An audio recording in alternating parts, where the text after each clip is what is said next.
Welcome, listeners, to the true iteration of That's a Good Card. Today, Kyle will have the challenge of getting me to say, "That's a good card." While Kyle will be doing the convincing, I'll be playing devil's advocate. And before we get started, don't forget to like and subscribe down below. It helps us out a lot. All right, Kyle, let's get started. What have you brought us today? All right, y'all. Today I've brought us a really fun and pretty well-known card. This card has seen a lot of play in Modern and in other formats as well, but the card I'm bringing today is called Rending Volley. Now, Rending Volley is a 1-cost red instant card.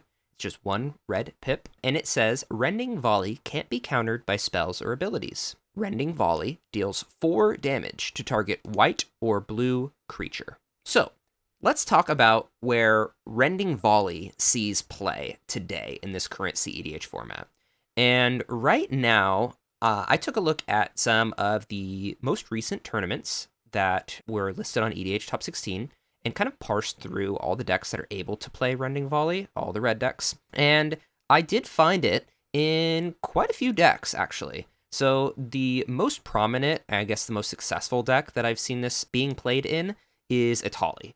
And Itali has recently, there have been 2 decks that have finished top 16. One of them was top 4, and it got 4th place. And the other deck was 15th in a really large tournament. I think it was over 100 players. So both of these Itali decks were running Rending Volley and saw pretty good success. The next deck I saw running this was Rocco.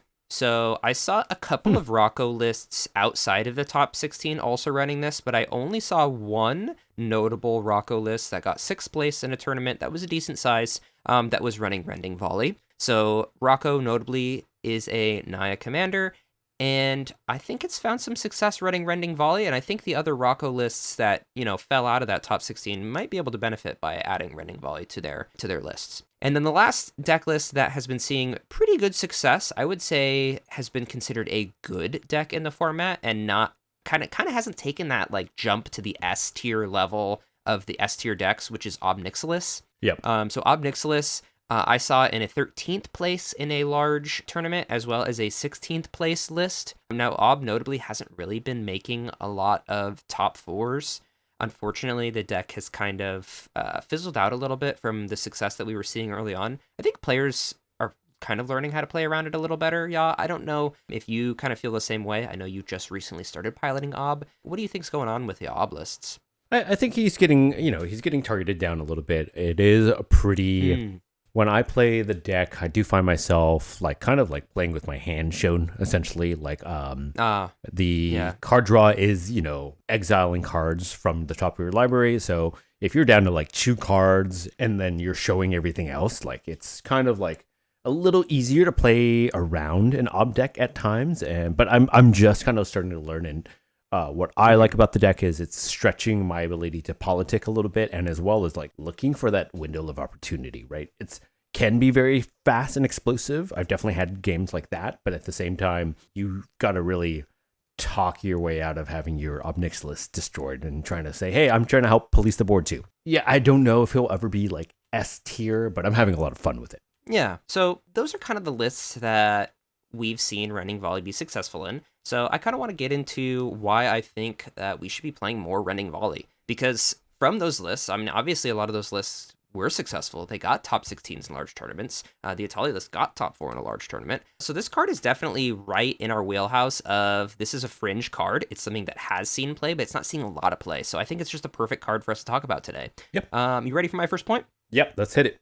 Awesome. So the first point is right there in the text box. It's Uncounterable, which is freaking awesome for an instant spell, right? It's one of the reasons why Abrupt Decay sees a lot of play. It's just having something that is uncounterable. It's very similar in the same vein as when we talked about LQR having split second. It's very similar to that, right? Yeah, very. So Rending Volley has, since it can't be countered, it's going to stick. Whatever you want to remove with your 4 damage is going to stick. There's very few things that you can do to make it so that this isn't going to work out. Sure, whatever, you're pointing it at, you could give it hexproof or make it a non-valid target. That's something you can do. But at the end of the day, this isn't just going to get hit by a dispel and, go away. Right. So I don't know if there has to be much else besides the fact that it's uncounterable for my main point, but that's like if we're talking a 1 mana spell that's uncounterable that works as removal on big pieces, sign me up.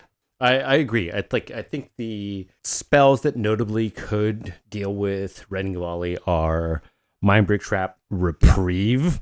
Anything that exiles, or bounces a card back, right? And I like that. I also like that it gets through ward, right? Like, especially that second part, like abilities can't counter this thing. So like now you can hit creatures with ward on it. Gearson Starn. Gearson Starn is... There you go. Yeah, for sure. Awesome. Let's get into my second point. The second point is that this card is a low cost removal spell. And I just talked about it. It is 1 red pip. A singular pip. So it falls into the same category as a lot of the removal spells that we're already seeing, right? Swords to Plowshares, Path to Exile. I think Path to Exile is something that I saw a lot of in like a list like Rocco, right? So I was seeing in a lot of the Rocco lists that they were running swords, which I think you can still make the argument for sure that swords is better than this card. And we could go down a long rabbit hole of why I think that is. I think it hangs in there with it, but I think that swords is better. Yeah. But that being said, I think that Path to Exile, like Rending Volley goes right in between this 1 pip removal sandwich that is swords and Path to Exile. I think it can be pretty rough to give your opponent a land. A lot of people will say, well, some people don't run basic lands. I think a lot of decks run basic lands. Yep. Newsflash. So at this point, I think there's a lot of 2-color decks that run plenty of basic lands. There's even 3-color decks. Hell, in my Corvold list, I run 1 forest solely for this reason. That and to deal with the channel lands that you search for something. So I think that giving somebody a land can be pretty damning. So I think that Rending Volley kind of fits right in between swords and Path to Exile as something that is just a 1-cost removal spell. And I know immediately people are going to say, how can you put this card over Path to Exile? Path to Exile exiles. Rending Volley is just going to put it in the yard and then they can recur something.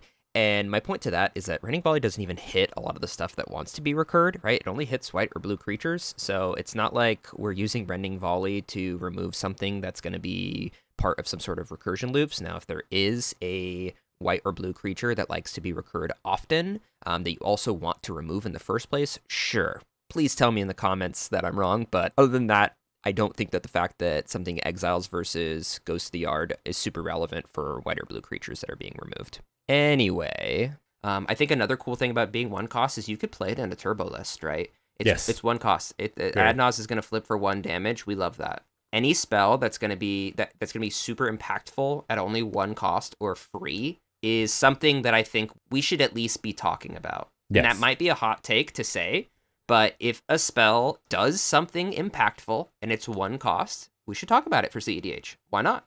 I mean, that kind of helps define what CEDH cards are about, right? Like cards that are free. It's some of the biggest feedback we've gotten about some of the cards we picked are like, it is a higher CMC, right? Like it is, if it's a higher CMC card, it needs to kind of win you the game. Right. Like, I admit that, like, you want to be winning the game if you're going to cast something that's 4 or 5 cost. For sure. Because that's a lot of resources to put down on the table. Awesome. I'll get into my third point. My third point is it does seem like the white or blue creature is a pretty big limiter on what this can hit. But realistically, I think that this card has been seeing play as a direct counter to Blue Farm. I really think that this card being able to hit a Crom and being able to hit a Tymna is what makes this card so good. Because those decks are the ones that run all those cheap blue counterspells that are here, like the Dispels, the Miscasts, the Spell Pierces. Like those decks are running those cards, and counters are really their only way to protect what they're doing. Like, sure, Mindbreak Trap or whatever is still going to hit this, but if you just, like, the turn a Blue Farm player taps out and plays their Crom, at the end of your turn, you Rending Volley their Crom, that Blue Farm player is screwed. Just going to throw that out there. So, especially if they crack like a J-Lo, a Jeweled Lotus for those. J-Lo? I said J-Lo the other day and somebody had no idea what I was talking about and I was like, oh no.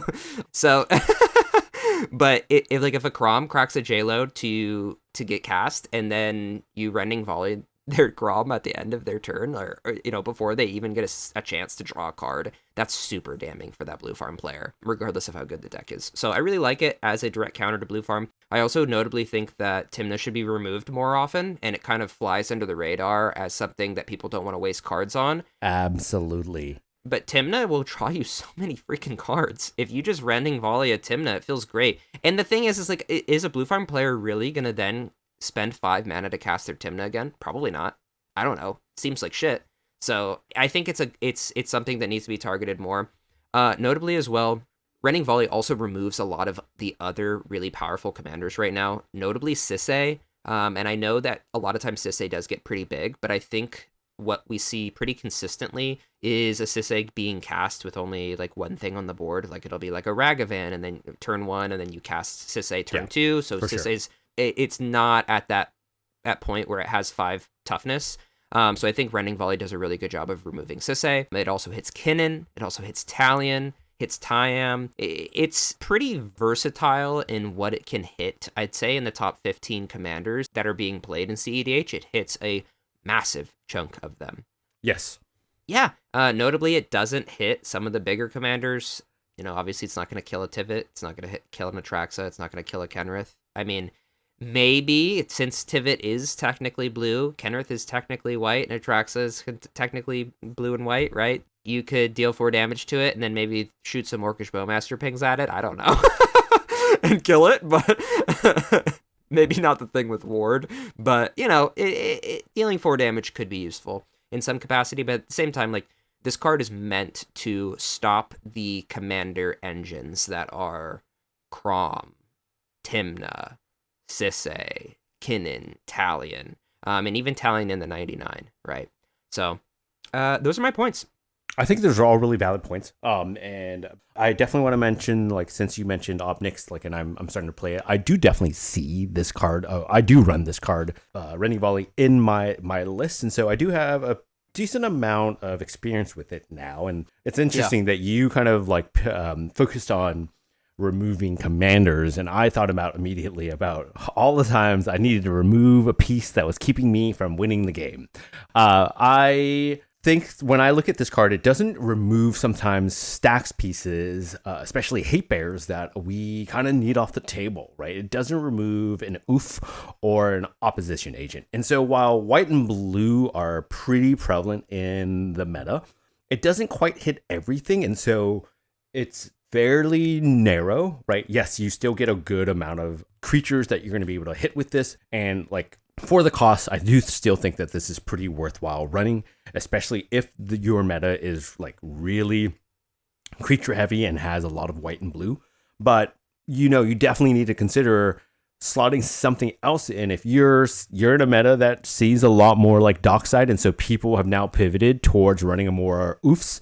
So yeah, I've been seeing that a lot. Right, like, it really sucks when you're a fairly artifact heavy deck like Ob can be, and now all of a sudden there's an oof out and you can't really get rid of the thing. It doesn't take care of the other monster in the meta right now, which is Orcish Bowmaster, right? You're going to be relying on potentially other ways, probably your own Orcish Bowmaster to get rid of Orcish Bowmaster, right? Just play your own. Right, that's the answer. Join them. Join them, right? You're looking for that. So that's something to definitely consider when you're looking to slot this card in, like, and why you do. I do think it does a lot, and I think for the cost, it does so much, right? But it is fairly limited. You're not going to remove everything. You're not going to get rid of a Nagila, right? Which can be a terror on its own. And once she's rolling, it's kind of hard. You can get rid of some of her warriors, right? But like, you're not going to get rid of Nagila itself. That's true. Yeah. I think that there are, notably on this point, like, yes, this is like a huge limiter to the card. Not being able to target whatever you want is important, right? And that's why I think, swords and paths seem to be played more often, because people get too scared that Rending Volley is not going to be able to provide what they need it to provide, right? But at the end of the day, it hits some big stack spares too. Like you say, that it doesn't hit all the, big stacks pieces, but it can hit a Ranger Captain. It can hit a Drannith Magistrate. It can hit all the Rule of Law white creatures. They can hit a Fairy Mastermind if somebody's drawing a shitload of cards off it. There's a lot of things that this can hit that are, stack space pieces or value pieces. And though I do, concede that it doesn't hit Oof and it doesn't hit Opposition Agent. And, personally, for a deck like Korvold, like, one of the reasons why I won't run this is because it doesn't hit Oof. Right? The biggest way to shut down my deck is anti-artifact pieces, so I have to have answers in my 99 for anti-artifact pieces, which is why I will run Bolt over this card. Yep. Right?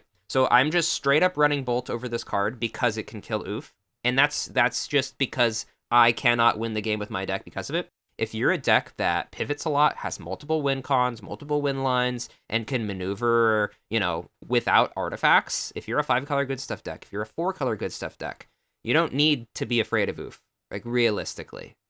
Yep. In my opinion. Maybe some people are still afraid of him. Maybe there's Reanimator, Kenrith, Dockside package guys that they're like, oh, no, I'm terrified of that little green man. Like, I get it, right? But at the end of the day, I think it does hit a good amount of those stack pieces that we want to be able to remove. But yeah, what's your second downside? So the other downside for this card is kind of related to the first one, to be quite honest with you. And it is because of the limitation of it, it can feel like a dead card in my hand at times. When I draw it, it isn't a card that I'm always stoked to see, right? When I flip it with Ob Nixilis, it's like, again, it's like, you're kind of that's the problem with Ob Nixilis, is like I'm telling the table, like, hey, look, I have this Rending Volley that I'm gonna throw, but now everybody can kind of like do the math, right, and go, okay, this is gonna be safe, this isn't gonna be safe. And so at times it can kind of feel, like I said, kind of a dead card in your hand when you draw into it, especially if there are not great targets for it, right? If you're looking at, okay, the only thing that's keeping me out of the game is this Oof, or like this Orcish Bowmaster, I have this Rending Volley, but I can't hit anything good with it. Like, I have been in that situation, and so it's just one of those cards that you may find yourself sometimes sitting there and going, I kind of wish you were something else, right? I kind of wish you were a Lightning Bolt, right? Like you said for Korvold, it's like, I have found myself looking at the card, and I think this is why it's sometimes in this, like, this sideboard kind of card, thinking, oh man, I wish it was like you were a delayed fireball. I don't know. But yeah, I'm so swayed by the can't be countered or spells or abilities. Yeah. It's so good. Yeah, I mean, that's the caveat of it, right? And I agree. And we should almost put an air quotes on your can feel dead in hand. Hand in air quotes. Right. Because for Ob, your hand is on the table for everybody to see. It's out there. So it's totally out doesn't, there. Yeah. So your hand, like, this card is definitely a lot worse when you don't have the surprise factor. I mean, it's an instant removal piece at the end of the day, right? How do I phrase this? Removal itself, inherently, the power of it, I think, comes from the unpredictability. Agreed. Right? Not knowing when your pieces are going to be removed, or the opponent not knowing when their lines are going to be disruptive, is what makes removal so good, right? I think maybe in a standard format, or in a format where your life total matters more, you see removal as more protection for yourself and for your life total. Like, oh my god, a 5/5 flyer, like, this is going to kill me, I have to remove it, or my Correct. life goes to 0, right? I think that is a more casual way of viewing removal pieces, whereas in CEDH, these removal pieces are stopping your opponent from obtaining value, or stopping your opponent from winning the game outright. Yep. And I think that the unpredictability of it is what makes it so powerful. Cool. Kyle, what's the biggest downside I brought to you that made the most sense for you? I think it is the limitation aspect of it. Limiters suck on cards. If this just said this spell can't be countered, deal 4 damage to any target, it would be freaking bonkers. But the fact that it is limiting, and it doesn't hit Orcish Bowmasters, it doesn't hit Oof, it doesn't hit Opposition Agent. There's a lot of things this thing doesn't hit, right? And pods can be so random. Yes. You sit down at your tournament, or you sit down at you just LFG somewhere, and you're playing on spell table, and sometimes you just get put in pods that are wild. It's right? all Mardu. Like, let's say you're like, yeah, exactly. Or yeah, you sit down and you're playing against a Selvala, a Godo, and a Crick, and you go, my Rending Volley literally does nothing. It doesn't do anything in this hand. Yep. Like, in the whole game, it will not be useful. Like, I get that. Yep. I totally get that. But if you're tournament grinding, you're gonna the run likelihood into that you're gonna run into things that will be playing white or blue. And to be honest, if you don't in your tournament, that means your pods are probably playing weaker decks. Yeah. And maybe that's a good thing. That's amazing. Yeah, if your pod's not running blue, I'm happy for you. Good, have a ball. Just win the game. But yeah, what point did I make that you think is the best support for this card and why this card's good? I mean, this card has like two major upsides to me. The low cost and what we've already been talking about. That ability for it to be very hard to contest, right? You can't counter it with abilities or other spells. You're going to have very also specific cards that will either bounce this card back to your hand or for it to be exiled on the stack, right? And so with that alone and the prevalence of all of these other commanders, right, that are such huge value pieces, like I think that it's really worth considering, and if that's your meta. Yeah, for sure. I couldn't agree more. I think that is by far the strongest point of this card, especially with all the 5-color piles and the 4-color piles running a shitload of counterspells now. Yep. Because of this mid-range meta, I'm seeing like 14 counterspells in one deck. You know what I mean? Like why? It's crazy to see decks run high teens amount of counterspells. That, and they're running Spellseeker, and they're running, a Tainted Pact that can flip into a counterspell. Like, there's so many different things and so many different ways that all of these cards can access counter magic that uncounterable cards, like their stonks in my head, are going up. Yep. I originally have been off Abrupt Decay for a while. Oh, it's so good though when you can. But, exactly, but then because of the counterspell meta, like when the meta was fast, I was like, okay, Abrupt Decay, I don't really need it as much, right? I'm not really worried about people having as many answers. Nowadays, so much blue. There's so many Ristic Studies. People have 14 cards in their hand, and 5 of them are counterspells. Yep. Like, uncounterable cards are so good. Yep. So I'm all aboard the Rending Volley train. I'm all aboard any of the uncounterable or split-second cards. I think that it's like the only way you can get your shit to stick these days. Yeah, that's true. /Jund rant. /rant from a non-blue player. All right, y'all. Did I do the thing? Did I convince you that Rending Volley is a good card? I think that Rending Volley is a very good card in the right deck, right? And you're playing into the right meta, right? Because something you said there that I really enjoy is being in Rakdos, basically telling the table, oh, I got nothing. I'm in Rakdos, man. Like, what do you want me to do? Like, I pass. But then you're secretly sitting there with your Pyroblast, your Red Elemental Blast, and this sucker right here. Like, go ahead, try me. I've got 3 red mana open and a fistful of things that you wouldn't consider really, and it feels really good when you can just kind of toss this out there to remove that piece that's going to have somebody win the game, and you did it. You're the hero because in Rakdos, you played your part. So I wouldn't say I'm super high on this card, but I definitely have enjoyed it, seeing it, and I've used it to my benefit more often than it has actually did my hand. I wanted to mention that only because there have been moments where it's like, oh, this isn't really going to hit anything worthwhile on the table right now. Or it only hits the people that aren't really the big threat at the table. Yeah, that also sucks. Yeah, you're not gonna kick the guy who's down already. Yeah. But okay, so are you gonna say the thing? Oh, or do we it's not a good make card. the cut? It's a good card. Yeah, there we go. I was like, you kind of said it.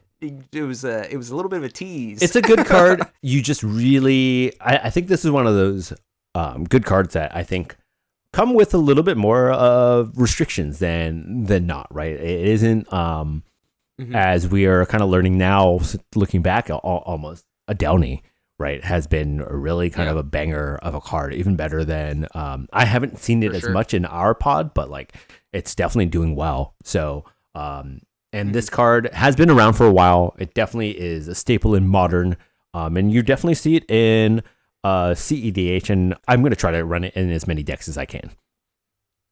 Yeah, for sure. I think that this card will do better in the CEDH meta than it will regular CEDH as well. Yeah. So for those of you who are grinding tournaments, like this card can be a big wow factor. It can be a big, your favorite types of cards, which just shock the table. Like, a what? Yeah. You run that in your deck? Yep. Love so those. You could get the surprise factor, the first mover advantage, Yeah. Scare the crap out of some blue farm players. All right. Awesome.